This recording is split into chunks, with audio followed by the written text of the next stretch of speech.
That's a favorite film of mine. I love that film, but it was a disaster in terms of business.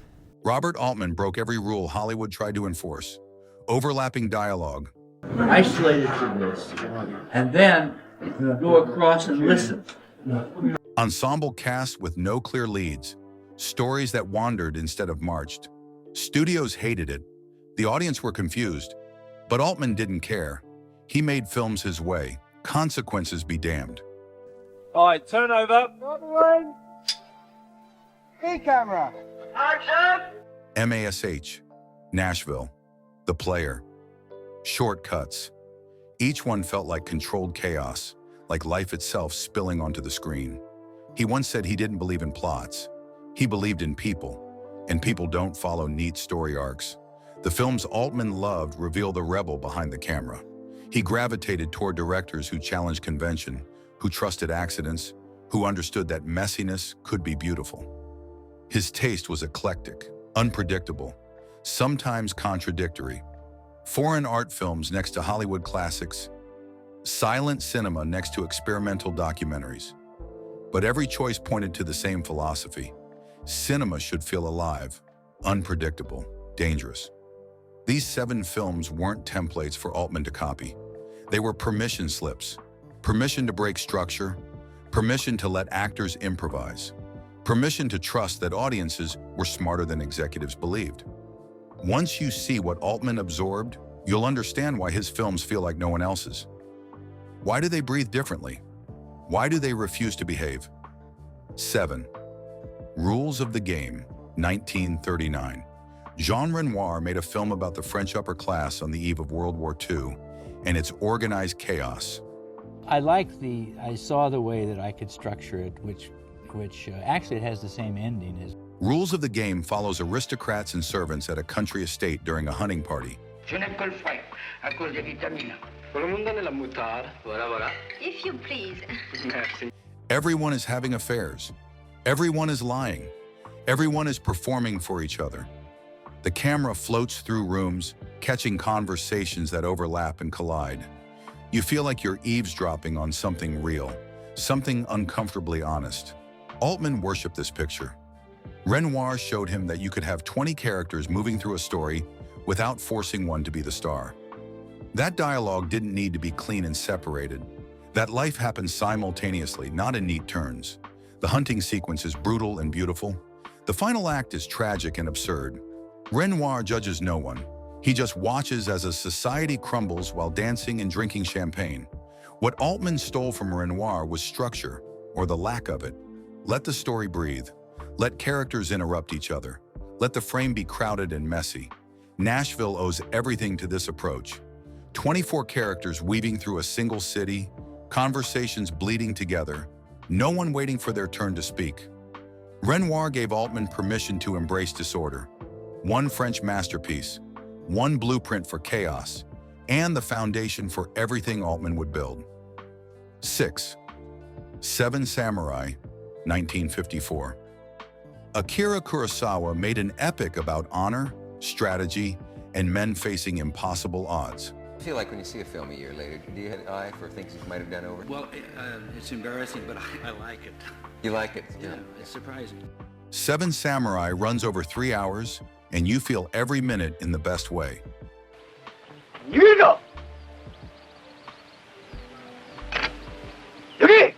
A village hires 7 warriors to defend against bandits.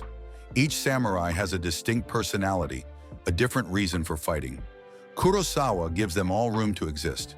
The film takes its time. You watch them plan. You watch them train farmers. You watch them wait. Then the final battle arrives, rain and mud and chaos, and it's overwhelming. Altman admired how Kurosawa handled ensembles. 7 men, each fully realized, none overshadowing the others. The camera moves with purpose but never rushes. Action scenes feel brutal and real, not choreographed for beauty. Men slip in mud. They panic. They die ungracefully. Kurosawa understood that even in epics, moments should feel human, flawed, and uncertain. What Altman took was confidence in ensemble storytelling. You don't need one hero. You can follow multiple perspectives and trust the audience to keep up.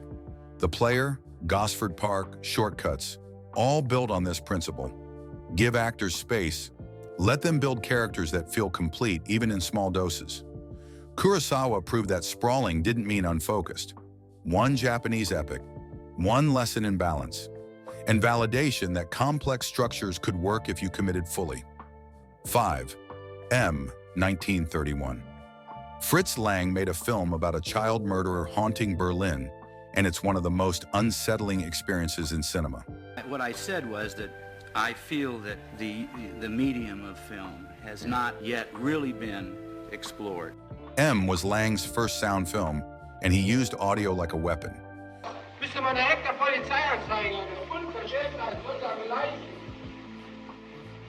You hear the killer whistling before you see him. You hear mothers calling for children who will never answer. The city descends into paranoia. Police crack down. The criminal underworld, tired of the heat, decides to catch the killer themselves.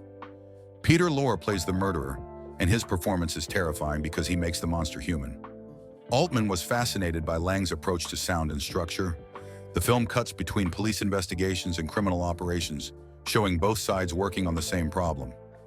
No clear protagonist, just systems colliding. Lang lets silence do as much work as dialogue. The famous courtroom scene, where criminals put the killer on trial in an abandoned warehouse, is operatic and brutal. Lorre's final speech, explaining he can't help what he does, complicates everything. Is he evil or sick? Lang doesn't answer. What Altman absorbed was moral ambiguity and structural boldness. You can follow multiple groups without choosing sides. You can make audiences uncomfortable by refusing easy judgments.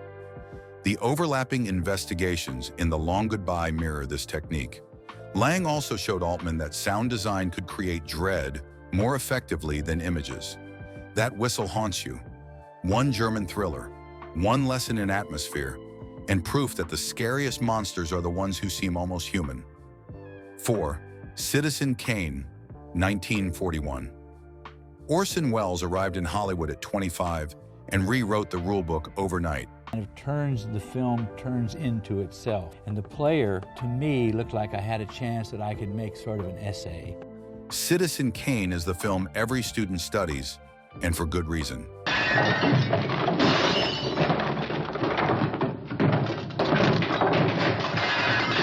Deep focus photography that keeps everything sharp.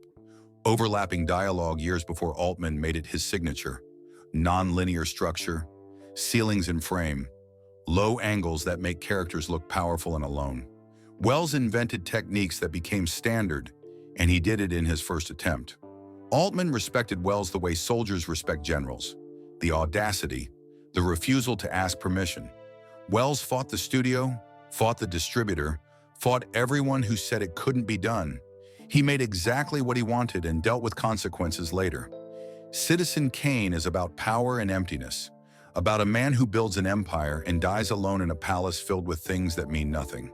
The structure follows reporters investigating Kane's life, each person remembering him differently. No single truth emerges, just fragments. What Altman learned from Welles was technical bravery. Use the camera differently. Layer sound in ways that feel real.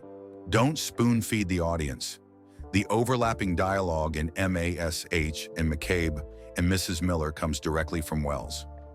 Multiple conversations happening at once, forcing viewers to choose where to focus. Welles also showed that youth and inexperience could be advantages. Not knowing what's impossible means attempting everything. One revolutionary debut, one middle finger to convention, an inspiration to never play it safe. 3. The Bicycle Thief, 1948. Vittorio De Sica made a film about poverty that contains no villains, no speeches, no easy answers. And I think that eventually somebody will make a film that is purely a film, and the audience can respond to as such. The Bicycle Thief follows a father in post-war Rome who needs a bicycle for his new job. When it's stolen, he and his young son search the city desperately. That's the entire story.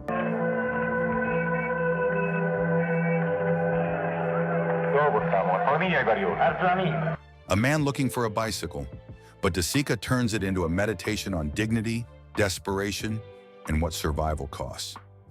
Altman called this film devastating, not because of melodrama, but because of its honesty. Sica used non-professional actors, shot on location in real streets, let scenes unfold with minimal dialogue. The father's face tells you everything.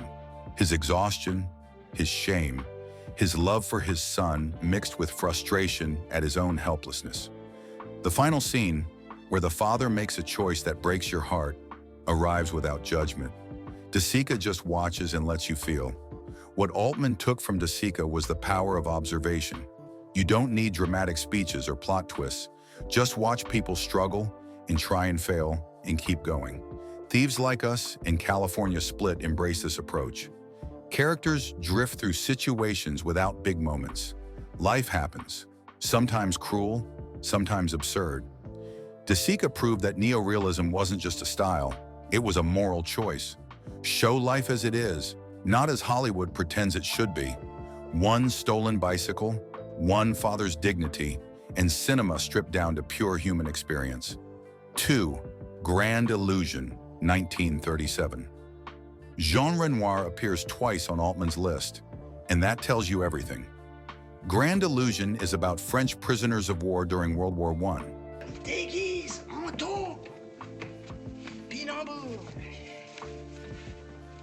But it's not really about war. It's about class, nationality, and the invisible barriers that separate people even when they're locked up together. Officers and enlisted men, French and German, aristocrats who have more in common with enemy officers than their own countrymen. Renoir examines it all with warmth and sadness. Altman loved how Renoir refused simple answers. The German commandant, played by Erich von Stroheim, isn't evil. He's lonely, cultured, trapped by duty. Jean Gabin's working-class soldier distrusts the aristocratic officers even though they're all prisoners together. No one is purely good or bad. Everyone is shaped by circumstances they didn't choose.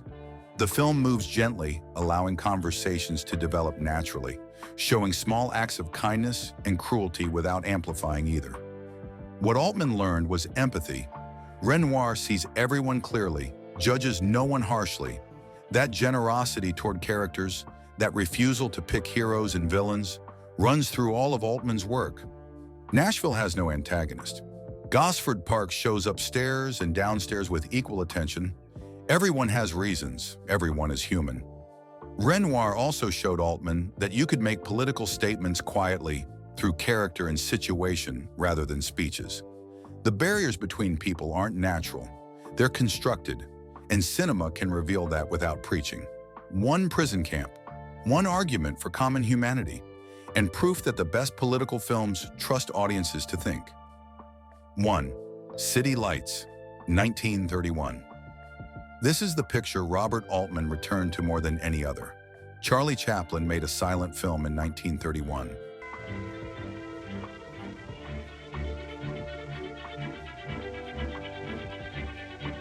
Three years after talkies had taken over Hollywood, everyone told him he was finished. Audiences wanted sound. Chaplin said no. He believed in pantomime, in physical comedy, in storytelling through gesture and expression. City Lights proved him right. It's about a tramp who falls in love with a blind flower girl and tries to help her get surgery to restore her sight. That's the setup. What Chaplin does with it is extraordinary. Altman watched this film dozens of times.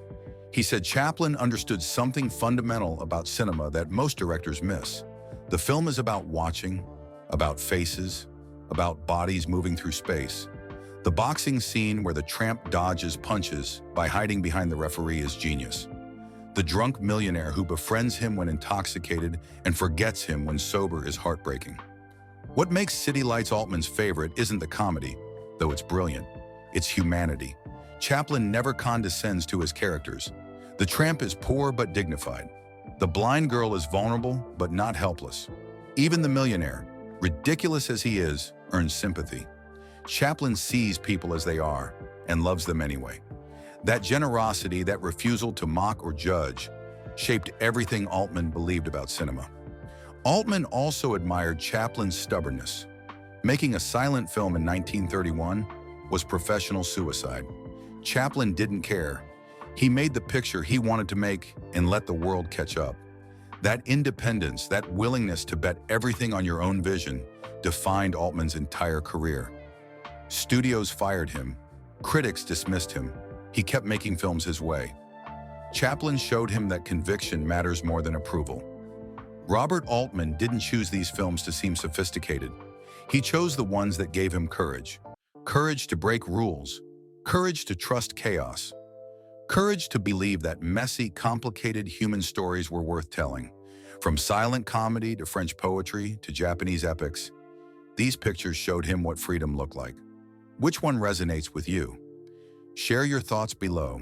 And if this exploration hit home, subscribe. There's always more to discover.